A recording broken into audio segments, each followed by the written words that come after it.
आदमी ने अपने दाएं पैर से बाएं पैर को रगड़ा। एक सैटेलाइट फोन नीचे गिर गया। ब्रायन के हाथ बंधे हुए थे। वह फोन केवल अपने पैरों से ही उठा सकता था। गैंग की कैद से बचने के लिए ब्रायन ने फोन उठाया और अपनी बेटी को कॉल किया। उसने बेटी से कहा कि सूटकेस निकाले, फिर उसमें से एक नक्शा निकाले, फिर जूतों के फीते और पेन को आपस में लपेटकर एक कंपास बनाए। ब्रायन ने बेटी से कहा कि वह बाजार को केंद्र मानकर 3 किलोमीटर व्यास वाला एक गोला बनाए। ब्रायन इसी क्षेत्र के अंदर कहीं कैद था। फिर ब्रायन ने बेटी से कहा कि वह सूटकेस में से एक ग्रेनेड निकाले, 3 सेकंड तक गिने और होटल की खिड़की से बाहर फेंक दे। 4 सेकंड बाद ब्रायन को भी धमाके की आवाज सुनाई दी। समय का अनुमान लगाकर ब्रायन ने दूरी मापी और बेटी से कहा कि वह दूसरा गोला बनाए। दोनों गोले जहां एक दूसरे को काटते थे वही स्थान था जहां ब्रायन कैद था। बेटी ने हवा की दिशा को भी देखा। ब्रायन ने अनुमान लगाया कि वह पूर्वी चौराहे पर है।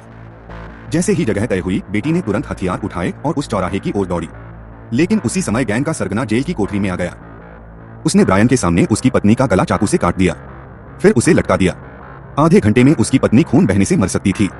गैंग लीडर के चले जाने के बाद ब्रायन ने अपनी कलाई पर बंधी जिप टाई को रगड़कर खोलने की कोशिश की, लेकिन जब तक वह उसे खोल पाया उसकी पत्नी की कोई प्रतिक्रिया नहीं थी।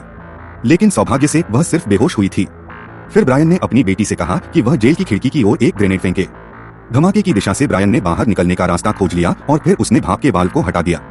बेटी को एक चिमनी से धुआं उठता दिखाई दिया तो उसने नीचे एक पिस्तौल फेंकी। इसी समय गैंग के लोग कोठरी में घुसने वाले थे। ब्रायन ने बंदूक उठाई और उन पर चुपके से हमला कर दिया। फिर ब्रायन गैंग के लाउंज तक पहुंचा और सबको खत्म कर दिया। इसके बाद ब्रायन अपनी बेटी की ओर बढ़ा।